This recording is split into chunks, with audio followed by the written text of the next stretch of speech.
Hello students and welcome to online tutor. Online tutor में आपका स्वागत है और यदि आप मेरे चैनल में पहली बार आए हैं तो इसे सब्सक्राइब करना ना भूलें।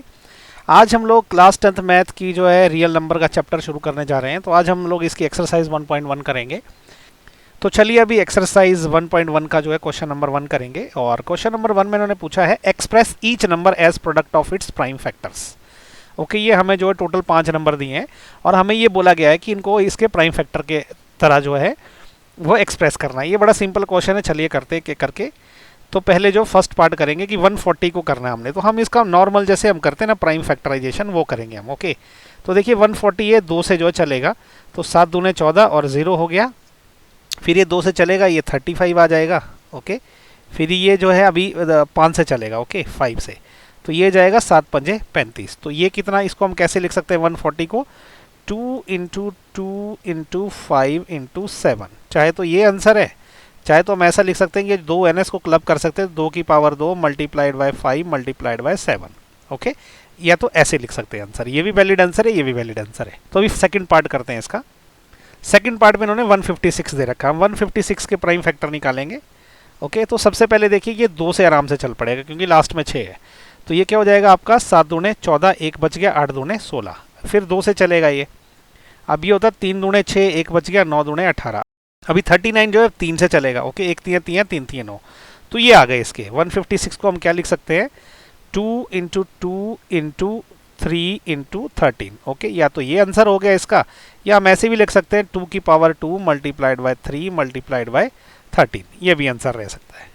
तो चलिए अभी हम करते हैं इसका थर्ड पार्ट। थर्ड पार्ट में हमें दिया 3825। ओके, तो 3825 के भी हम प्राइम फैक्टर निकालेंगे 3825।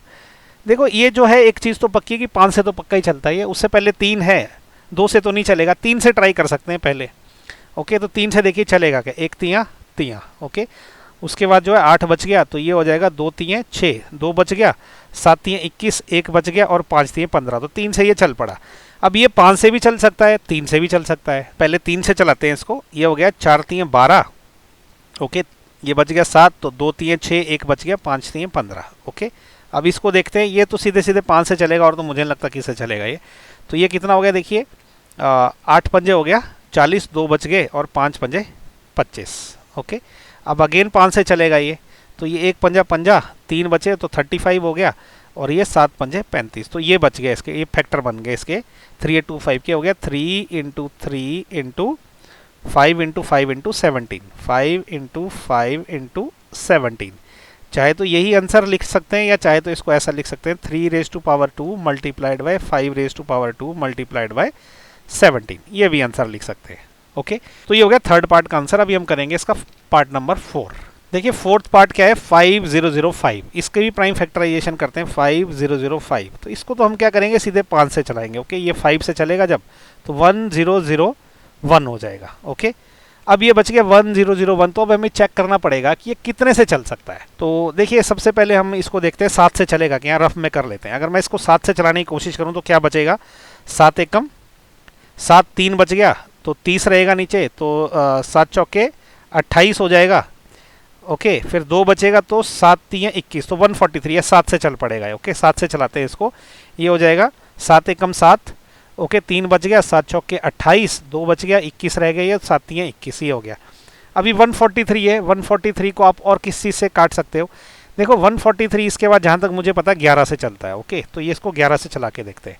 ये हो गया 11 एकम 11, 3 बच गया, 11 तियाँ 33। अब 13 तो किसी से चलेगा नहीं, तो इसके ये प्राइम फैक्टर आ गए, क्या आ गए 5 इंटू 7 इंटू 11 इंटू 13। ओके, तो ये यही इसका आंसर हो गया क्योंकि इसको हम और किसी दूसरे तरीके से अरेंज नहीं कर सकते। अब इसका जो है पार्ट नंबर 5 करते हैं। तो ये पार्ट नंबर 5 जो है ना 7429, ये बड़ा डिफिकल्ट है एक्चुअली। इसलिए आप देखोगे तो मैंने 17 और 19 का टेबल लिख रखा है डायरेक्ट। ये सीधे सीधे चलेगा 17 से, ये 2 से नहीं चलेगा, 3 से नहीं चलेगा, 5 से नहीं चलेगा, 7 से नहीं चलेगा, 11 से नहीं चलेगा, सीधे 17 से चलने वाला है। तो यदि आपको डिविजिबिलिटी रूल अगर याद है तो बहुत अच्छी बात है, तो आप उसमें इजीली समझ पाओगे। अगर नहीं याद है तो फिर आप ये याद कर लीजिए कि 7429 जो है सबसे पहले 17 से चलता है और फिर 19 से चलता है। ओके, तो अब हम इसको क्या करेंगे 7429 जो है इसको हम किससे चलाएंगे 17 से। लेकिन हम 17 से एक्चुअली में डिवाइड करेंगे क्योंकि जवाब नहीं करेंगे तो गलती होने के चांस रहते हैं। ओके, तो 7429 है, इसको मैं डिवाइड करने वाला हूँ 17 से। तो देखो ये 74 है ना, 74 से पीछे वाली टर्म है 68, तो ये 4 से चलेगा। ओके ये वाली, ओके ये 6, 17 चौके 88, ठीक है, तो ये 68 हो जाएगा। अब बच जाएगा 14 में से 8 गए 6 बचेगा और ये 0 बच गया, तो अभी ऊपर से उतरा 2, तो 62 हो गया। 62 क्या है, अब ये 3 से चलेगा 51 वाला, क्योंकि 68 तो बड़ा है, तो 3 से चलेगा तो ये हो जाएगा 51।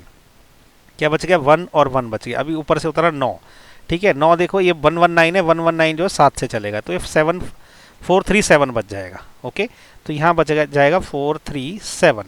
अब ये सीधे 19 से ही चलेगा और किससे चलने वाला नहीं है ये। ओके, तो 437 को हम 19 से डिवाइड कर लेते हैं, 437 डिवाइडेड बाय 19, तो ये देखो क्या होगा, यहाँ 19 का अगर आप टेबल देखोगे तो ये सबसे पहले 2 से जाएगा तो ये 38 रह जाएगा। ओके, अब ये 5 उतरा ऊपर से, ये 7 हो गया, तो ये 3 रह जाएगा, तो ये 57 हो जाएगा, तो ये क्रॉस हो गया। तो जब 19 से चलेगा तो नीचे बच गया 23, ये तीनों ही आपस में प्राइम फैक्टर है।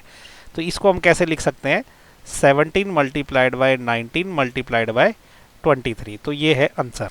ओके, ये थोड़ा सा ट्रिकी है ये पर्टिकुलर, अगर क्वेश्चन अगर आपको आ गया एग्जाम में तो आप अपने आप को थोड़ा सा अनलकी भी समझ लो, या फिर आपको पता रहे कि ये इतने से ही चलता है तो फिर दिक्कत नहीं आएगी। ओके, या तो फिर डिविजिबिलिटी रूल है, वो एक बड़ी एक्चुअली बड़ा टॉपिक है, मैं इसमें कवर नहीं कर पाऊंगा उसको।